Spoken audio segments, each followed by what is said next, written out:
Um, so I'd like to officially welcome you today to the virtual holiday party for Frog's Rainy Day Story and Other Fables. And we're here today with author Michael Dowling and his wife, Sarah Dowling, who's the illustrator of the book. Thank you so much for joining with us. And you might have noticed that when you came into today's event, you were muted. And we're going to ask that you remain muted until a little bit later in the broadcast when we'll invite you to unmute your microphones and ask questions of Michael and Sarah. And at that time, we'll just be so thrilled to have some conversation with you. But for now, we're going to keep our microphones muted. And I'd like to invite you, if you've never used Zoom before, or if you have, to locate the chat. So in the bottom of your Zoom panel, you should be able to see the chat functionality, and we'd love for you to say hello in the chat. You can also in the chat at any point ask questions or, post your questions for later or post your congratulations. And we will also be putting some relevant links into the chat for you, some links to the website about the book and other things like that. So we'd be curious to know where you're calling in from today. I am calling in from the state of Michigan. My name is Becky Robinson, and I'm looking at snow out on my deck. It hasn't all melted yet from earlier in the week. So you could always let us know in the chat where you are in the world. Sarah had mentioned that one of her friends was going to call in from the Philippines. Did our friend in the Philippines make it up this morning? I don't see her yet. Not yet. I have a feeling people will continue to join us throughout the hour. So Michael and Sarah, welcome. How are you? Hey, fine. We're Thank good. you. This is really this is touching to see everybody here. Yeah. Wow. It looks like we have friends in Toledo, Ohio, Alabama, Austin, Texas. Uh-huh. There's and Dawn. Yeah, Dawn and Anna's joining from Sharon. From Virginia, New Hampshire. It looks like we have folks from all over. Right. Yeah. It's bitter cold here in Tennessee, Bill. It got down in the 30s last night. Well, as I said, I think that people will be coming in throughout today's broadcast, but we would love to get started. And one of the reasons why we're together today is that just about a year ago, right, Michael and Sarah, you launched this book into the world, Frog's Rainy Day Story and Other Fables. Is that right? That's correct.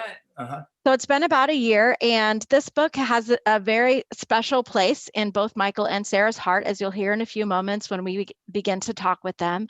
And we thought that the holiday season would be a perfect time to remind those people who know and love Michael and Sarah about the book. It's such a beautiful book, and to encourage you to consider the book as a holiday gift for grandchildren or to let others in your world know about the book. And so part of this virtual party is a chance for you to really get to know what went on behind the scenes as Michael and Sarah brought this book to the world. So we're going to have a few moments and talk about a few questions that we prepared, and then we're going to open up in case you have other questions. And then later on in the hour, we're actually going to have Michael read to us one of the fables from the book if you haven't had the chance to experience that. So let's dive in. And Michael and Sarah, could you tell us a little bit about what prompted you to write this special book? Well, Sarah and I both, we met in Boston, and I was heavily involved in the New Age movement in my 30s before I became a Christian. And some of the things in the New Age movement were philosophies like tolerance is the highest ideal. If you're intolerant, that's the worst thing you could be. You should be open-minded to everything. Truth is what you experience. So it's different for everybody because it comes from deep inside you. All paths lead to the same spiritual place. So any path followed with devotion will lead you to God. Those are the kind of things that I experienced in the New Age movement. And when God graciously delivered me out of that, and by the way, Sarah was involved in the occult during that time, and I was sort of more in cults. After I became a Christian, I really wanted to hit at some of those unbiblical notions. Like Paul says, I think it's in Corinthians, we demolish arguments and every pretension that sets itself up against the knowledge of God.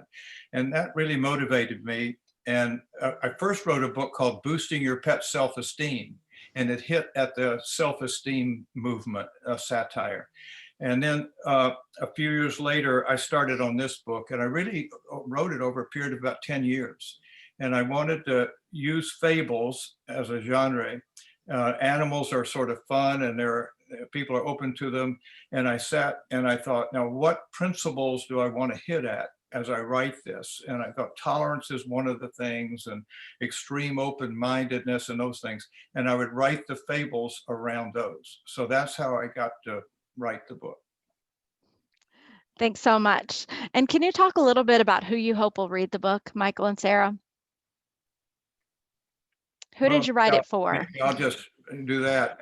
I really wrote it initially as a book for adults because the concepts are adult kind of. I mean, those are the kind of thinking that a lot of people in our culture, it's gone mainstream now, and people are buying into that, and it's affecting churches, adults, and kids as well.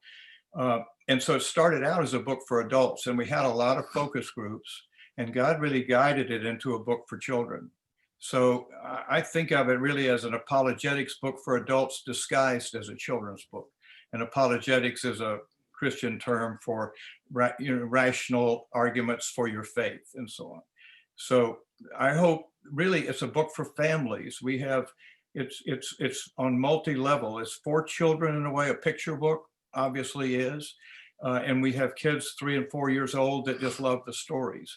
And then adults and teens love it and get into a deeper aspect of it. So we have families using that, and there's burrowing deeper that go with it that you can download with discussion questions. And we have one for children and one for adults and teens.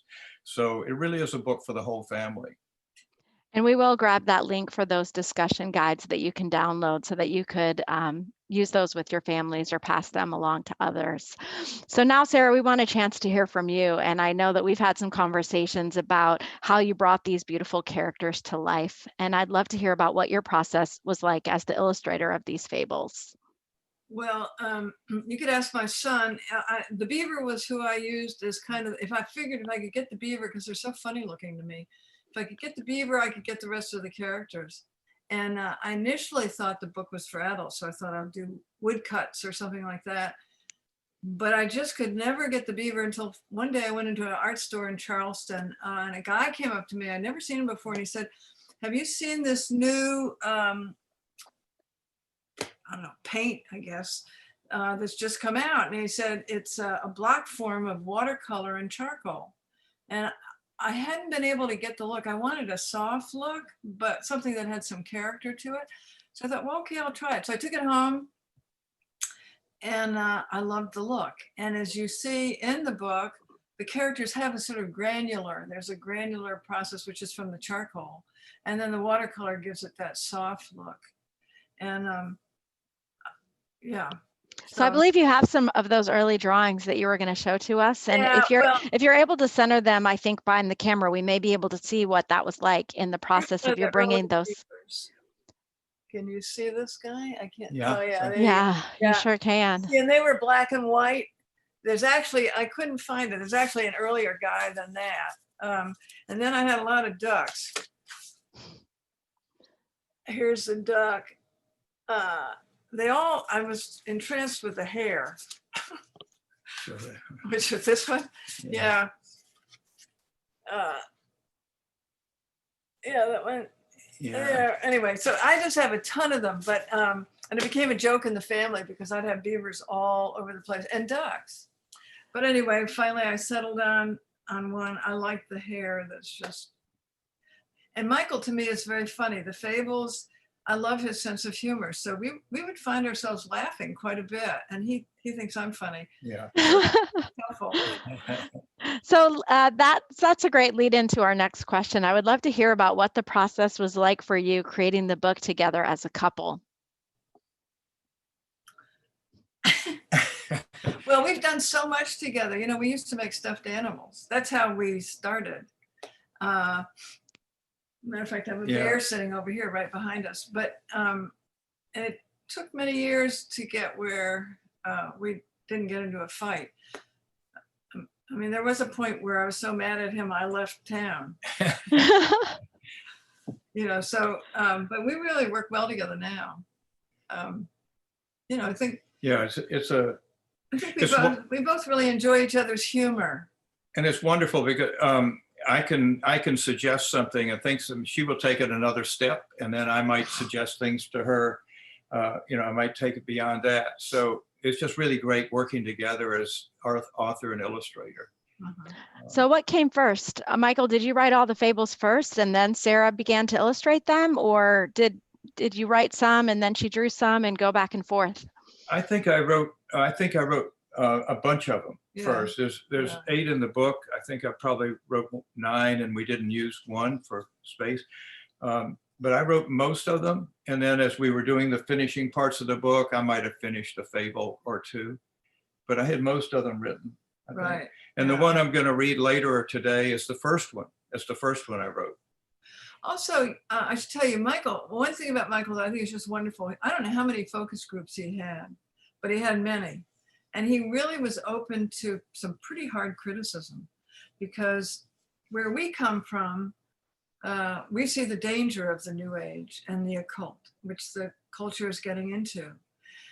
But we had other people who said, you need to temper this because, you'll just offend people. So it was very interesting. We had people on the legalistic side and people on the grace side. And I really believe the Lord positioned the book somewhere in the middle. Yeah.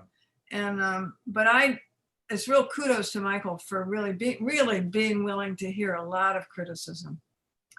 And yeah, there were times when we thought, oh, we just better forget the whole thing, because and it's so great that what happened? I don't know.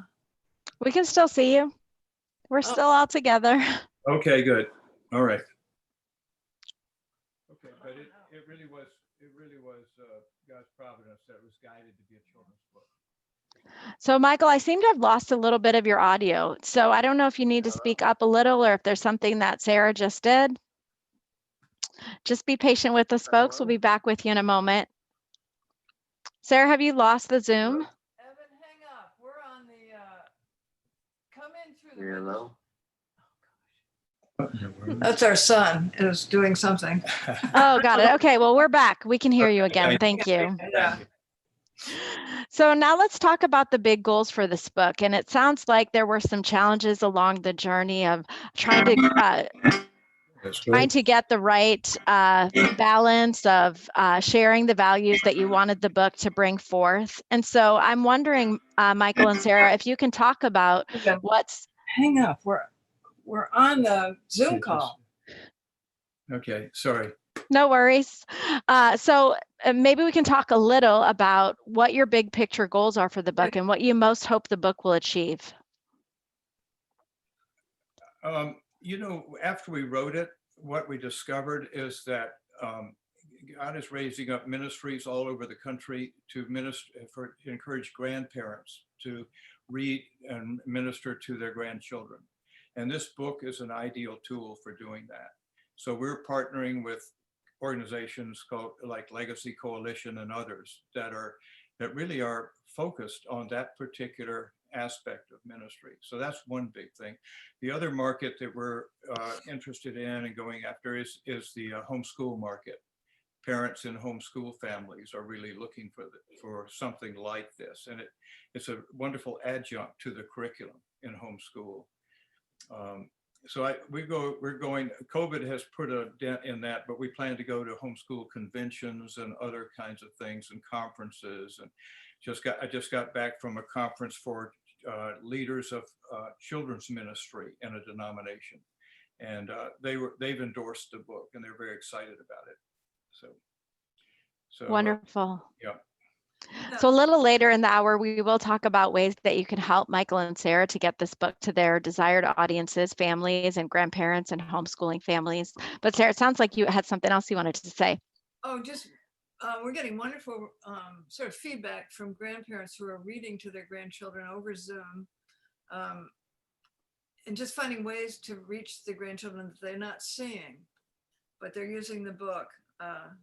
And somebody was telling us today that their child, they gave the book to their child, and immediately the child started looking in the Bible and finding ways to connect the book to the Bible. And so they were just thrilled we've just gotten wonderful feedback. Yeah, and things we're very encouraged. Like World Magazine named it one of the top. They picked out 6 Christian picture books, six best of the century, and ours was one of the 6. So, and Jim Daly, president of Focus on the Family, has written a nice thing in his blog about it, and so on. So the feedback has been very encouraging. That's amazing. And that's a good segue into the feedback that you may be able to receive from some of the people who have come on the call today. And so we want to invite you at this time, if you would like to ask a question to Michael and Sarah, or if you'd really just like to say hello and catch up for a moment, you are free at this point to unmute your microphone, and we will take turns and keep our comments brief to be respectful so everyone has a chance to talk to this author and illustrator pair. But we would invite you at this time to go ahead and unmute if you'd like to speak with Michael and Sarah. It looks like someone, Dawn, it looks like you unmuted. Would you like to say something? Oh, hey, Dawn. Hey. Hi. Oh, it's so good to see you all. I know, it's wonderful to see you too. I know. It's been too long. I know. We need to come down. Yeah, we have a guest room. Yeah. We have a barge that goes right by the window, right outside the window. Wonderful. I enjoy looking at that and conversing about that. It's so exciting. Thank you. Thank you. Yeah. And we look forward to reading this to our grandchildren. We have 10 now. Good. 10, wow. Yes, yes. And we've sent it to one. We have one that we have for ourselves, and we're going to be getting another so we can share it with them. Well, we have some packages on the website they'll tell you about. You can order 10 and get us. Oh, okay. Mike, I love your sense of humor. I'll say one thing a little bit. I love that book about the self-esteem. When I first met Mike and Sarah, and I read that, and I hunted one down. That is the funniest book if nobody's ever read it. I love it. Oh, good. Thank you. Bill Thanks. raised his hand. Bill Thanks. Ross is on the call. Yeah. Yeah, Bill, would you like to speak next? I think you'll need to unmute your microphone if you are able, or I can help. Are you calling on me? Yes, Bill. You Oh, look like you wanted to say something. Yeah. no. Well, Bill is with World Vision, and he's one of the he's on our board of directors. So we've been my wife and I have been friends with Mike and Sarah for about 40 years, give or take, and met them when we were all kind of newlyweds in Boston, and we've been part of a lot of their journey. And I just, as a board member now with this new organization, I just want to affirm what they've done. I really feel this has tremendous potential in the kingdom. And I'm now a grandparent. We've got our first 2 grandkids, and I've already got my copy ready to go, and shared it with my niece already. And they're great stories. And I just want to thank you guys for sticking with it. I know, like you said, it's been a lot of up and downs over a lot of years, but I think the need is great. And I think this way of reaching people is very winsome. It's a very winsome, easy way to share a story, and it becomes very clear that the contrast between the world's view and the wisdom of the Lord's way. So just thank you for what you've done. Yeah, I wasn't trying to speak. I guess I did it at the wrong time, but thank you, great Bill. to see, great to see all of you. Thanks for putting this together, Becky. Thank you for doing it. Yeah, it's wonderful to see all my old friends here. Yeah. Bon and Ann, 2 Anns.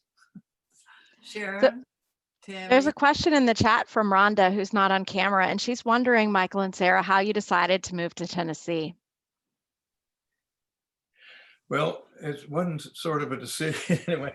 Actually, the way it happened is we were renting a place in Charleston, and our landlord wanted to sell the house, so we needed to move. But and we knew we were in Charleston, South Carolina, a wonderful place to live, but we knew there wasn't another place we wanted to live in Charleston. And we had been up here last year, Becky, the year before to launch our book. And Sarah had been in a restaurant, actually. We were taken to breakfast at a restaurant here in Nashville. First Lodge. And Sarah felt, she said, boy, there's a lot of creative energy in this restaurant. And she said, I wouldn't be surprised if we came back to Nashville someday. And so when this happened that we had to move, we first thought of Nashville. And so we came up here and a friend connected us.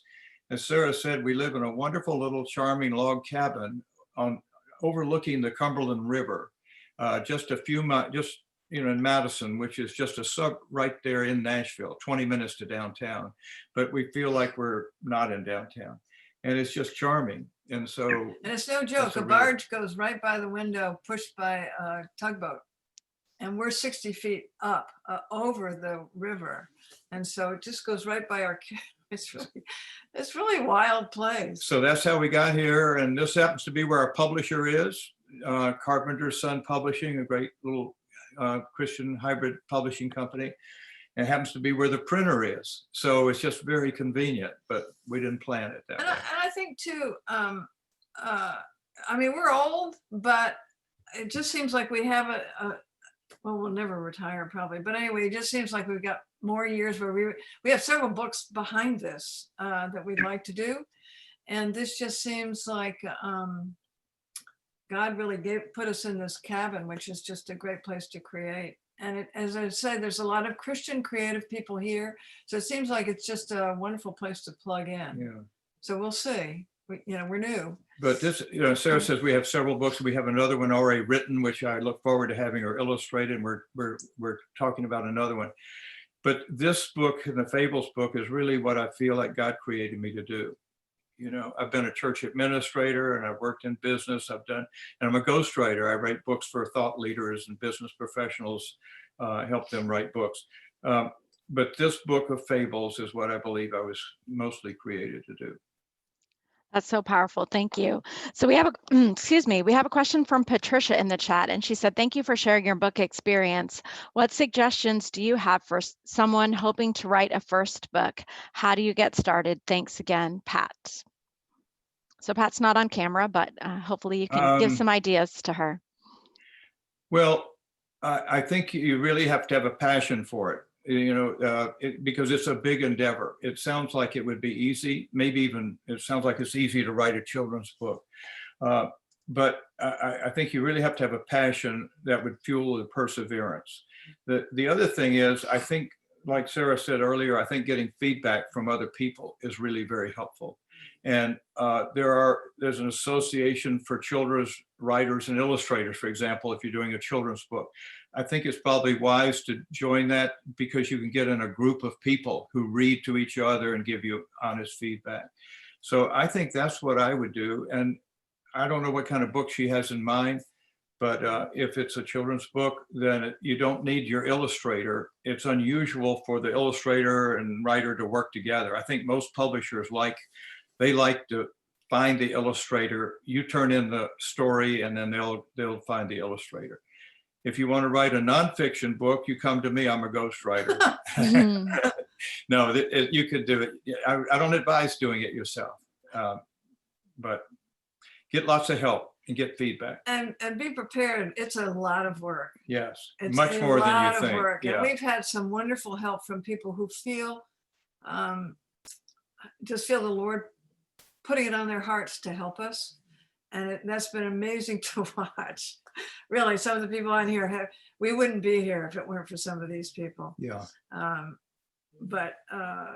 Anyway, just be aware it's a lot of work and books are hard to sell. Yes, indeed. So we have a wonderful comment from Robin in the chat. Robin, would you like to unmute and share that with Michael and Sarah? They're not reading the chat, so I could read it out loud, or if you'd like to speak with them, you could share it too. What do you prefer, Robin? I'm kind of nervous, but I'll go ahead. I got introduced to the book because my daughter and her granddaughter were reading it together. And I thought, wow, that's pretty cool. Maybe adults could use that too. And then when I saw that you had the adult devotional or the study questions, it was really awesome. And so I shared it with my friend and we're doing a study based on it. And it's just really helped us to explore deeper why we think certain things and really get the biblical aspects. And I'm hoping to share it with my women's fellowship group tomorrow. So Oh, that's Oh, wonderful. Wow. that's just why we wrote the book. And Yeah. thank you. That That's means real so much. confirmation. Yeah, that's wonderful. Thank you. Really Because appreciate he's keep that. trying to, we're having a new publishing coming out. I mean, it's just being published again. Printed again. Another Printed print. again, yeah. And it's got, because a lot of people don't know about the Burrowing Deeper. We're trying to think, how do we get people to know about that? Because that's where really the depth is. And so the new book promotes that more. I mean, it's just added on. It's the same book, but there's just, Yeah. so I'm glad you got directed there. Yeah, It's just wonderful. to clarify for Pete, we've said this sort of, but Burrowing Deeper are study questions and they're available for free. You download them on the book's website, frogsrainydaystory.com. There's also an activity book on the website that's fun for kids. That's free. You can download that. Kids like that. Wonderful. So we do have a few more moments if there's anyone else who would like to unmute and talk to Michael and Sarah. And then after that, we're going to shift and Michael's going to read one of those fables for us all to enjoy. Hi, guys. Hi. Tammy. It's so lovely to see you guys. Tammy. Congrats on having to reprint. We're excited. Let me just, Tammy is the one who designed the book. I'm so glad you could be here. She's the designer supreme of the book. Yeah. And that's something, she really is. She's just wonderful. She and her firm, they're in Austin, Texas. And so. She was a godsend. Yeah. So yes, I own TLC Book Design and I've known Michael for many, many years. We've worked together a long time ago. And so he sent me this book in the form of a binder with a whole bunch of pages of his writing and Sarah's initial sketches and paintings and said, what do you think? And it was written for adults at that time. And God moved me so strongly when I first saw that. In fact, I got it just before I was going to a publishing conference. My two colleagues were there as well. So I got it out and the three of us looked at it together. And we all we kind of gasped, a holy gasp, if you get what that means. But we just knew there was something bigger than all of us in this from the get-go. And I think only God can tell you things like that. So we're very excited to have been chosen to work on this team. I just am really grateful for everybody who had anything to do with getting this book out, for the people who are buying it, for the people who are telling others about it, because the message in the book is God's message and it's our job to spread it. Oh, thanks, such an Tammy. encouragement. Let's Yeah. have one of these next week. We'll bring virtual cake to the next one, and virtual ice cream. And thank you, Tammy. You mean so much to us. Yeah. I'm Patricia. I want to encourage you, if you feel like God's leading you to do a book, you absolutely should do that. But I'm going to also echo what Michael said. It's not for the weak of heart. It's hard to sell books, even if you think you have a built-in audience. I've become an author this year myself, and so I'm also stepping into my client's shoes. It's hard to sell books. It's a big job. It's not cheap, but it's super rewarding and it's so neat. And if God started it, he's going to finish it. Yeah. Thank you. That's good. Yeah. And Merry Christmas to everybody. Oh, Merry Yeah, Christmas to what you. a great group. Yeah. She's got a new book on the 80s music, right? Yes, I do. She looked like she's a rock and roll person. She's a rock and roll nut. It looked like it. I do 70s and 80s music. Queen. She's a queen nut. So it I looks like like it. Sharon is waiting to speak. Yeah, I just like to echo, I wasn't necessarily going to say anything, but I think built upon what Tammy just said. I've worked some with Michael and Sarah on helping with some of the promotion and marketing.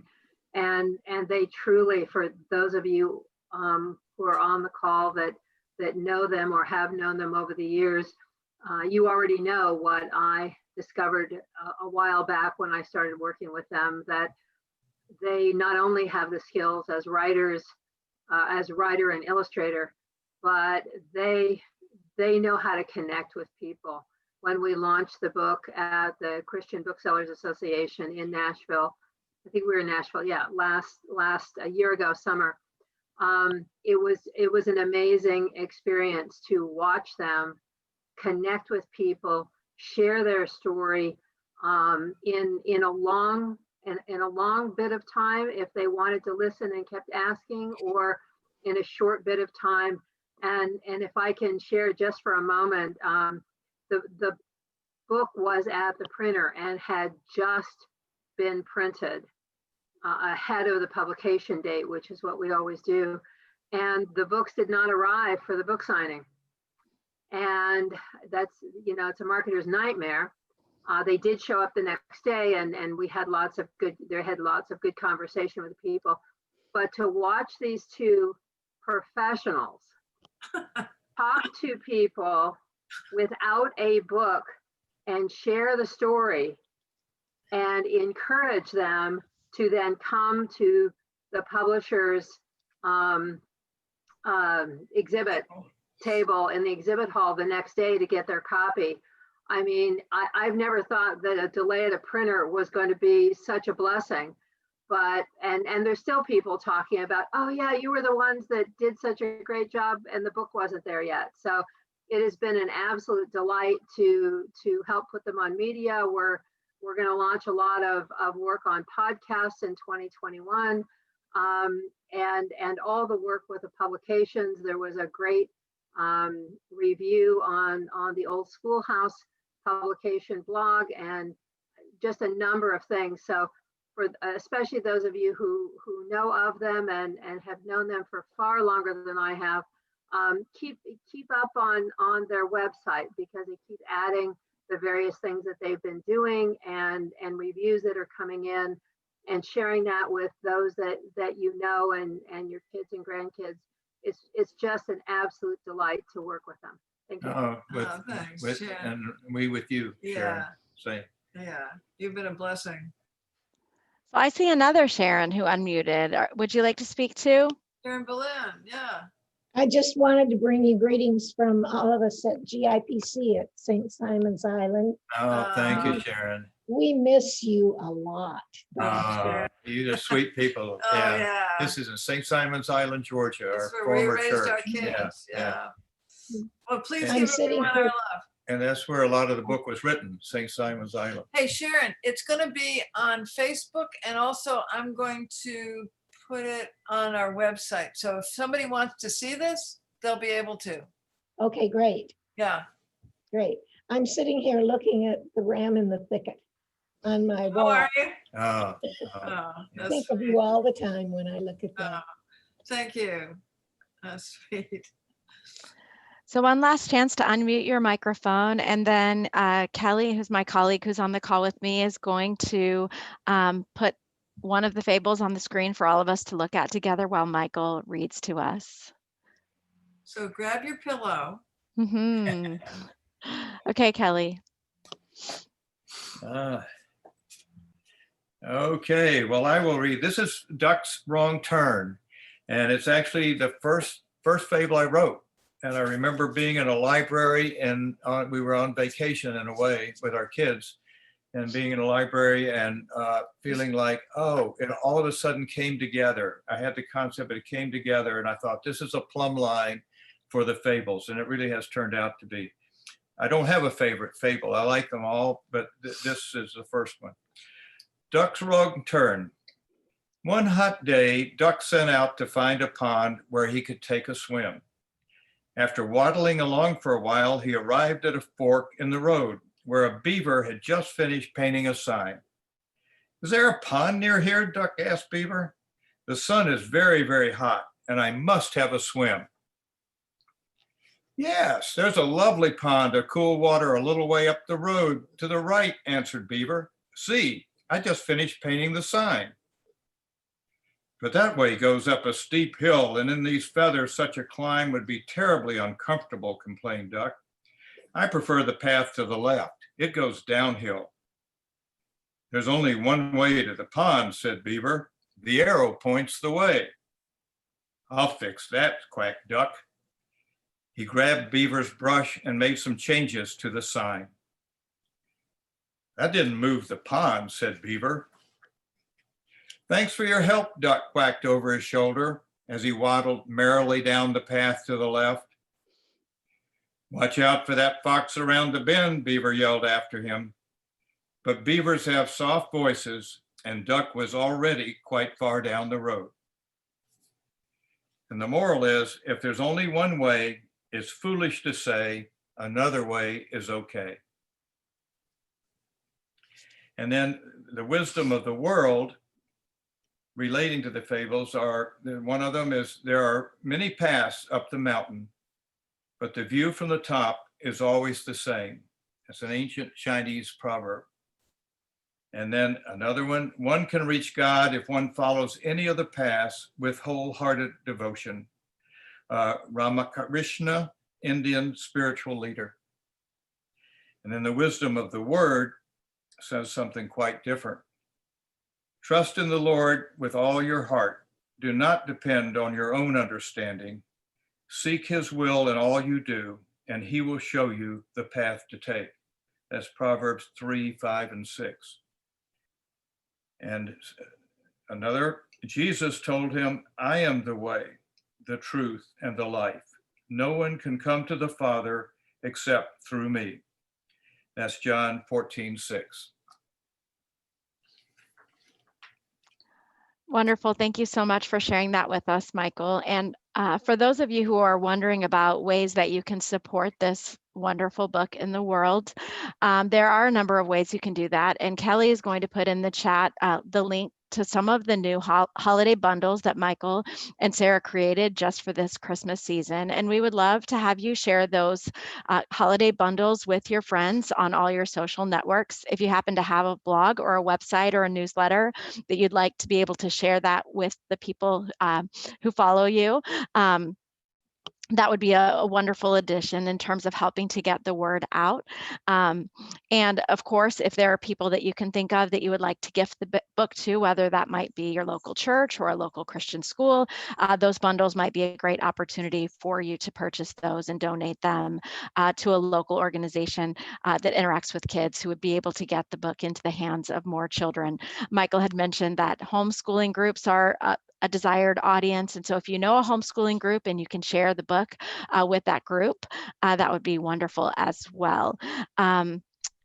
If you're on social media and active on social media, a really easy way for you to share the book and the bundles is by following Frog's Rainy Day Story on Facebook or Instagram, and then you can merely reshare the posts that Michael and Sarah are getting out on a regular basis.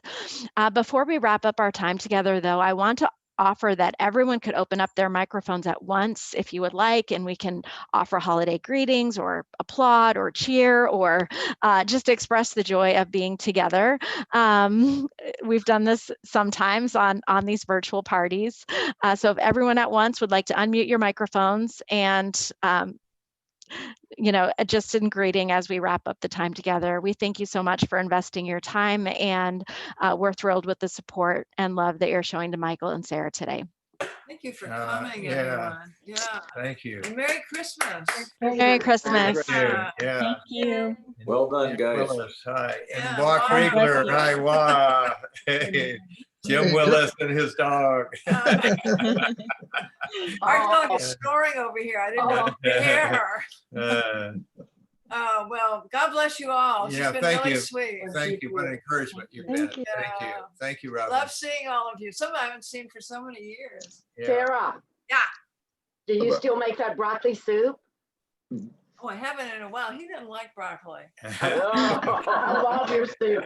Uh, Well, I will have to make a virtual meal for everyone. How is that? yeah, right.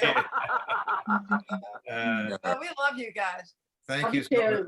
Oh, Yeah. Bon Bon, you're on mute. Let me see if I can help. Okay. Okay, I just wanted to say that Sarah and I have been friends for almost 55 years. Oh, wow. And she's been such an inspiration in my life, and we've helped each other along the journey of the past 55 years. And I am just so proud of both of them, Sarah and Michael, for all they've given to the world through their beliefs and through their artistry. So very, Thank you, Thanks, Vonda. Von. Yeah, Von's been a part of much in our lives. Yeah. yeah. In fact, Sarah was my maid of honor twice in 2 marriages. That's funny. Yeah. The gift of your friendship I treasure. So I just Yeah, me That's too. right. Thank you. Yeah. want Yeah, you to know God that. bless you. And, Yeah. That's so sweet. So many of Yeah. you are so precious to us. And really. Tammy, Becky, that hosted the meeting today, she's a Crackerjack social media, her firm is, and so on, that kind of thing. So, We're already starting to connect. great in the job. songs here. yeah. And Sharon, it's great to see you with Keslin. Thanks so much. Merry Christmas, everyone. Merry Merry Christmas. Christmas. Merry Christmas. Thank Merry you. Christmas. Bye.